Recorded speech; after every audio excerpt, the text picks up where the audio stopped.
안녕하세요. 카페 창업 이런 건 몰랐지? 크레이지커피 대표 정경입니다. 반갑습니다.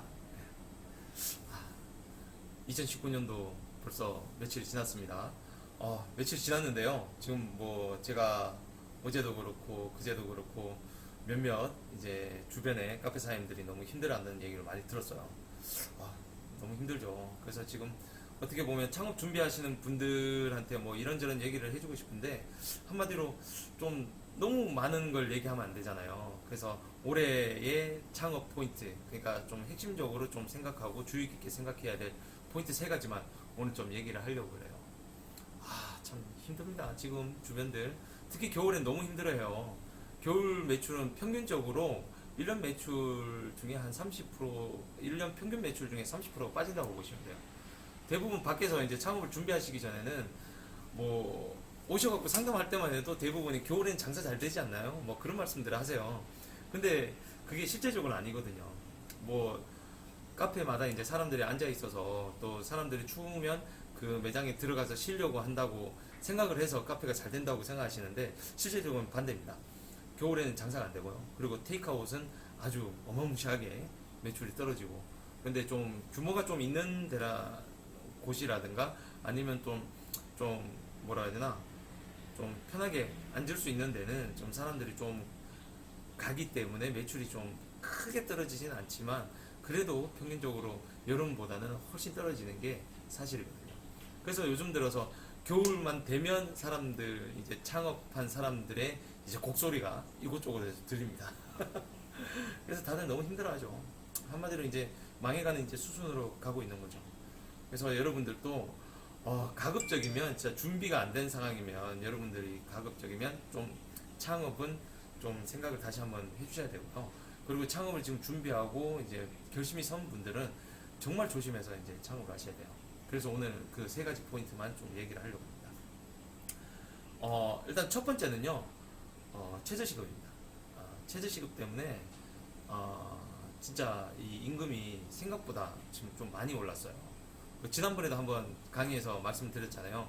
기존 이 미숙령자들에 대한 임금 자체도 많이 올랐기 때문에 기존에 있던 그 경력직들에 대한 그 대우도 좀 어느 정도 해줘야 되지 않습니까? 그러다 보니까 급여가 뭐 정말 많이 오른 게 크죠. 지금 최저시급을 따지고 보면 한마디로 시간당 10,000원으로 보시면 돼요. 주휴수당까지 합쳐서 뭐 500원 뭐 하여튼 뭐 그 정도 수준인데, 10,000원 정도라고 생각하면 1시간당 10,000원꼴로 나가는 거예요. 그렇게 따져보면 지금 뭐 임금이, 그러니까 아르바이트 5시간만 해도 하루 50,000원이잖아요. 그죠? 근데 하루 50,000원이 생각보다 뭐 그렇게 크지 않네라고 생각할 수 없는 게, 매출 적은 곳은 진짜 5만원에서 10만원, 20만원 이 정도 수준밖에 안 나온다는 거죠. 그렇다면 이거 뭐 인원을 쓸 수가 없어요. 물론 뭐 5만원, 10만원 수준이면 처음부터 뭐 인원을 쓸 수준은 아니죠. 물론 대부분의 사람들이 처음 시작할 때는 뭐 5만원, 10만원 생각하고 했겠습니까? 그래서 인원을 뽑아놓고 이제 시작하는 경우가 많죠. 인원 뽑아놓고 나중에 안 되니까 이제 인원을 내보내는 그런 수준으로 가는 거죠. 근데 이게 굉장히 안 좋아요. 이 법적인 부분에 들어가 보면 지금 그 우리가 그 지금 말씀드린 뭐 최저임금이 올라가서 그 정부에서도 일자리 안전자금이라는 명목으로 보조금을 주고 있어요. 그래서 2년당 13만원 정도 보조금을 주고 있는데, 그런데 이게 정말 안 좋은 부분들이 있어요. 뭐 정부에서 하는 말로는 그런 보조금이 있기 때문에 그 상승분에 대해서는 그걸 충족을 시킬 수 있다라고 얘기를 하지만, 일단 이 제도 자체를 잘 모르시는 분도 있고 신청을 잘 못하시는 분들도 있어요. 그런 서류 작업에 약해서 그런 분들도 있고. 그리고 가장 안 좋은 점이 뭐냐면 이렇게 처음에 야심차게 뭐 매출 목표를 어느 정도 잡고 인원을 뽑아서 운영을 하다가 나가게 돼요. 한 2명을 뽑았다가 1명을 내보내야 돼요. 1명을 나가게 되면 그게 이제 자진해서 나가면 문제가 없지만, 해고를 하면 그 해고를 했기 때문에 일자리 안정 작업을 지급을 못 받게 됩니다. 굉장히 지금 문제가 있죠. 그러니까 뭐 어쩔 수 없이 내보내는 거지 않습니까? 어쩔 수 없이 내보내는데도 불구하고 남은 1명에 대해서 일자리 안정 자금을 못 받는 경우도 있고, 두 번째로 그 진짜 일을 너무 못해요. 그리고 오히려 뭐 하면 할수록 뭐 서비스도 불량이고 뭐 업무 태도도 불량이고 뭐 이런 친구들은 내보내야 되는데, 이 친구도 내보내게 되면 일자리 안정 자금을 못 받아요. 카페 해가 되는데도 내가 택할 수 있는 게 너무 없다는 거죠. 그래서 이런 것들까지 따지고 보면 그 임금이라든가 이런 부분에 대해서 여러분들이 굉장히 심각하게 고민을 하셔야 돼요.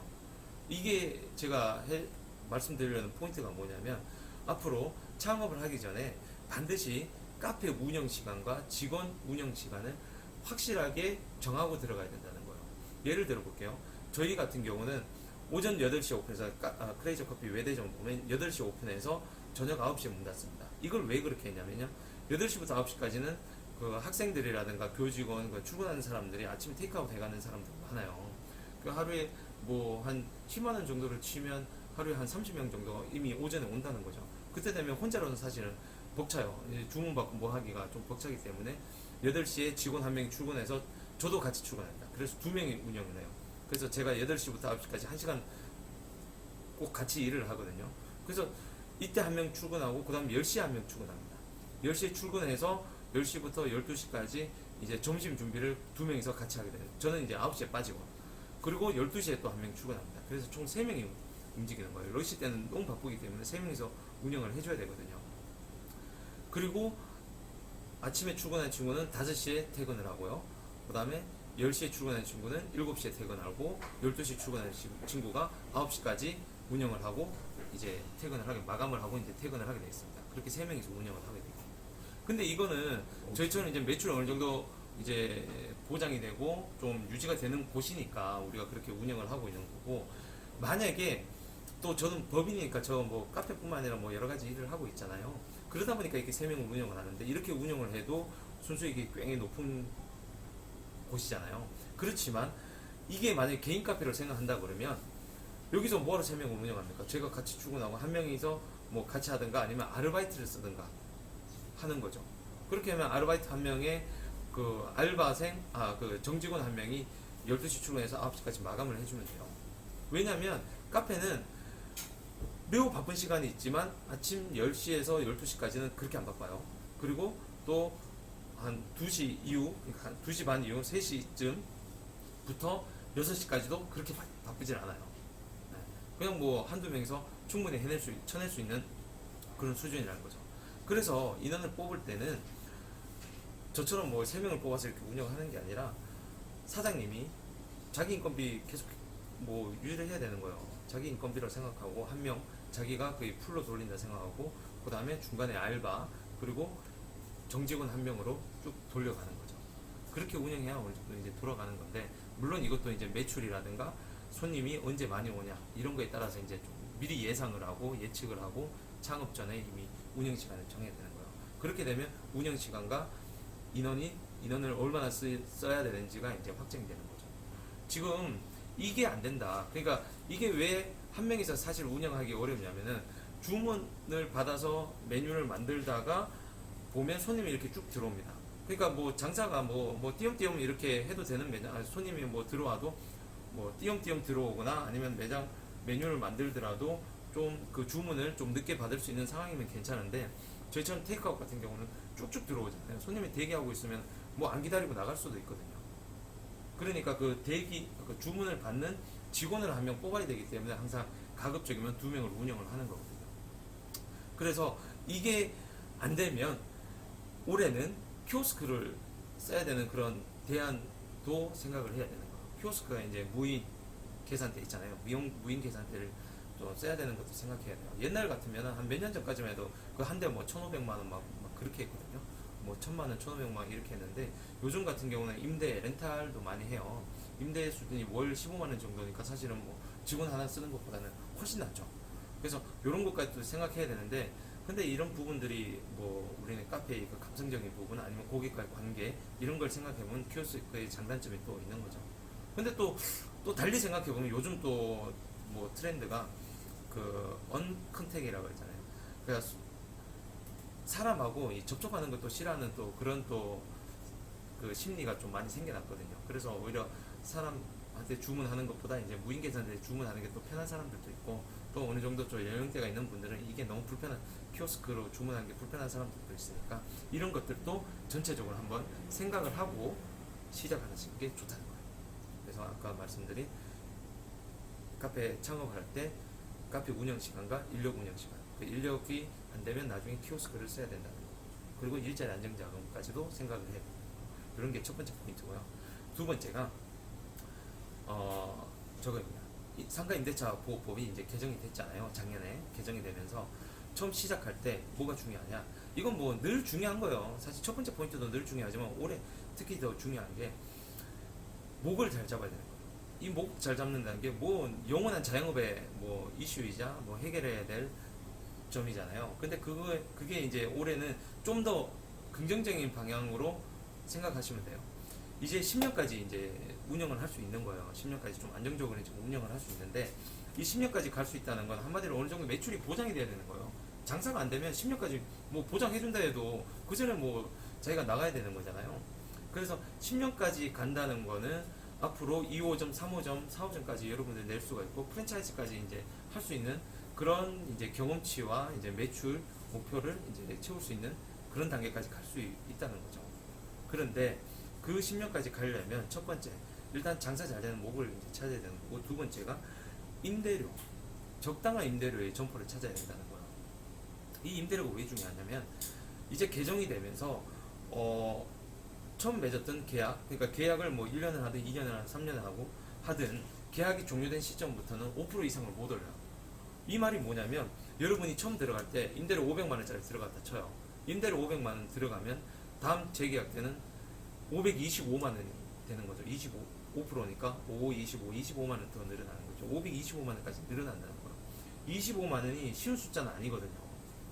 실제로 쉬운 숫자가 아닙니다. 하루에 거의 만 원 이상씩 이제 올려야 되는데 그게 여러분들이 쉽다고 생각하지만 그렇게 또 쉽진 않은 문제예요.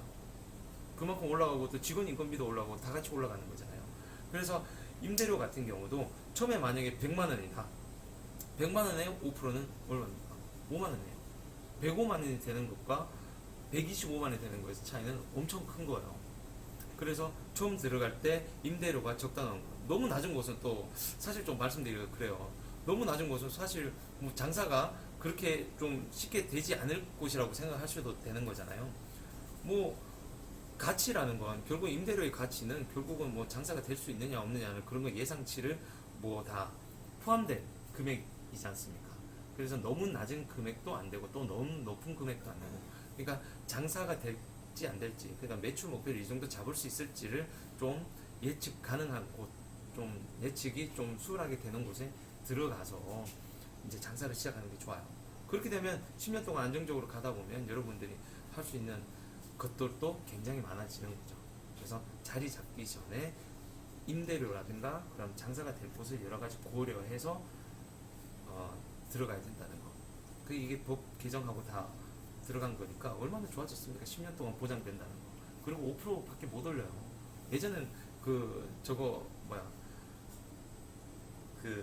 환산보증금 제가 그때 한번 설명드렸잖아요. 환산보증금 안에 못 들어오면 뭐 5% 10% 지금도 물론 마찬가지예요. 환산보증금이 이제 늘어났을 뿐이지 이걸 뭐 아예 제한이 없어진 건 아니에요.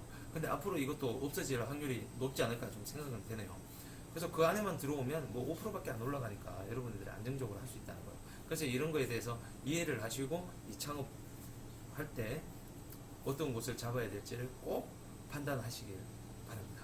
그래서 두 번째 포인트는 임대차 보호법이 긍정적으로 됐으니까 이런 좋은 곳을 잡으라는 거예요. 그리고 세 번째는요. 이거는 뭐 이것도 마찬가지예요. 지금 첫 번째, 두 번째도 뭐 이번 올 한 해만 생각해야 되는 게 아니라 늘 생각해야 되는 건데 특히나 올 한 해 이 트렌드에 따라서 이 세 번째는 비주얼에 신경을 쓰라는 거예요. 저희도 지금 그쪽으로 좀 방향 전환을 해서 지금 가고 있는데요. 지금 한 2, 3년 동안은 지금 트렌드라든가 유행이 뭐 있냐면 테이크아웃이었어요. 저가, 대용량. 요게 트렌드였어요. 왜냐면 테이크아웃 같은 경우 저희도 마찬가지로 제가 5년 전에 카페를 오픈할 때만 해도 이 임대료 수준이 너무 높았고 또 회전이라든가 이제 순수익으로 이제 접근을 했을 때 테이크아웃으로 좀 음료를 많이 쳐내고 임대료는 떨구는 거 이런 식으로 저희가 이제 저 키워드를 잡아서 이제 들어갔기 때문에 좀 괜찮았었는데 한 몇 년 전부터 저가 커피가 막 나타나기 시작했잖아요. 저가 커피가 나오고 뭐 이렇게 하다 보니까 너도 나도 이제 테이크아웃이나 저가 커피 대용량 이런 것들 나오다 보니까 다 힘들어진 거예요. 저가 커피 프랜차이즈 지금 다 힘들어요. 다 힘들고 개인 카페들도 덩달아 힘들어졌고 또 저가 커피 개인 카페도 힘들어지고. 그러니까 너무 지금 다들 힘들어진 상황이에요. 그래서 요즘 같은 경우는 어떤 게 또 유행이냐면, 이건 뭐 몇 년 전부터 그랬죠. 우리 SNS, 인스타그램이나 페이스북이라든가 뭐 다양한 소셜 미디어를 통해서 이제 사람들이 이 자랑하고 싶은 심리, 그러니까 자기 요즘은 소확행이라고 하죠. 소소하지만 확실한 행복, 이런 걸 뭐 얘기를 하면서 좀 비주얼적으로 괜찮은 카페, 비주얼적으로 괜찮은 음료, 비주얼적으로 괜찮은 디저트. 물론 비주얼적으로 괜찮다는 거는 맛이 보장돼야 되는 거예요. 이게 예쁘기만 한다고 무조건 되는 건 아니잖아요. 그래서 맛까지 좋고 비주얼적으로 좋으면서 가격까지 훌륭하다 그러면 금상첨화죠. 이런 게 다 된다 그러면 거기는 이제 대박나는 카페가 되는 거죠. 그래서 올해는 특히 이 비주얼적으로 무조건 돼야 됩니다. SNS에서 흥행하지 못하면 사실은 그 동네에서 흥행하기도 좀 힘든 상황이 된 거예요. 그래서 첫 번째로 여러분들이 인테리어를 할 때 작은 곳이라도, 요즘 작은 곳도 규모가 작으면 10평 이내의 매장들도 이쁜 곳들이 굉장히 많거든요. 특히 동네 카페들도 요즘 보면 이쁜 곳들 많고, 뭐 특히 이제 저기 뭐 그 좀 번화가 같은 데 가면, 홍대라든가 이런 데 가보면 되게 이쁜 매장이 많아요. 인테리어에 신경을 많이 쓴 매장이 있는데, 그런 곳들 같은 경우는 보통 사람들이 많이 SNS 많이 올리죠. 그리고 음료도 마찬가지예요. 예쁜 음료 되게 많아요. 가니쉬도 잘하고 뭐 여러 가지 레시피를 잘 활용을 해서 예쁜 음료를 만들어요. 그리고 이 디저트라든가 사이드 메뉴도 마찬가지고요. 그래서 이런 하드웨어적인 것과 소프트웨어적인 것이 다 예쁜 것, 비주얼에 좀 잘 한 곳들 같은 경우는 좀 성공할 확률이 높은 거죠. 그래서 올해는 저희도 마찬가지로 크레이지 커피도 아마 이런 방향으로 지금 방향 설정을 했습니다. 1월 달부터 저희가 이제 전체 리뉴얼이 들어갔고요. 뭐 이것저것 좀 재밌는 것들을 많이 선보이려고 합니다. 여러분들도 요 올해 같은 경우는 이렇게 비주얼적으로 좀 할 수 있는 거. 그러니까 여러분들이 지금 창업 초기에 다들 사실 맛도 사실 잘 모르고 이런 비주얼적인 것도 잘 모르잖아요. 그냥 흉내만 내고 있는 건데, 이런 거에 대해서도 굉장히 긴 시간 여러분들이 고민하고 연습을 해봐야 돼요. 그런 것들 안 하시면 결국은 창업을 하려고 해도 잘 안 될 거예요. 쉽지 않아요. 그래서 제가 처음에 말했죠. 이런 거 준비가 안 되면 여러분들 창업은 처음부터 꿈꾸지도 마십시오. 요 세 가지, 오늘 말한 세 가지, 첫 번째 아까 말씀 최저임금, 두 번째 임대차 보호법에 따라서 좋은 것을 잡는 거, 그리고 세 번째 이런 비주얼적으로 신경 써야 되는 이 세 가지 포인트 외에도 굉장히 많은 변수들이 있어요. 그것까지 신경 써야 되는데 이 세 가지만 어쨌든 이번 강의 때 말씀을 드린 거예요. 요 세 가지도 못 지키고 나머지 것도 뭐 제대로 신경 못 쓰면 여러분들 100% 망하는 겁니다. 100%. 뭐 99%도 안 해요. 그 100% 망하는 거예요. 그래서 오늘 제가 말씀드리는 건 요 세 가지 다시 한번 정리할게요. 최저임금이 굉장히 올랐기 때문에 여기에 따른 카페 운영 시간과 인력 운영 시간을, 인력 운영 계획을 명확하게 세우고 들어가라는 거. 두 번째, 임대차 보호법에 따라서 그 월세 상한선이 5%밖에 안 되니까 가급적이면 그 그 올라가는 인상분까지 고려해서 초창기에 처음 들어갈 때 임대료가 적당한 곳을 들어가라는 거. 세 번째, 비주얼적으로 신경을 쓰라는 거. 소셜 미디어를 잘 활용해야 되는 거예요. 이런 것만, 이 세 가지만 좀 잘 되면 나머지 것들까지 물론 다 같이 고려를 잘해서 밸런스 있게 창업 준비를 하시면 여러분들 큰 문제는 없을 겁니다. 큰 문제가 없다고 할 수는 좀 없고요. 어떻게 보면 실패 확률을 굉장히 줄일 수 있다는 것만 명심해 주시기 바랍니다. 그래서 오늘은 이 정도 하겠습니다. 감사합니다.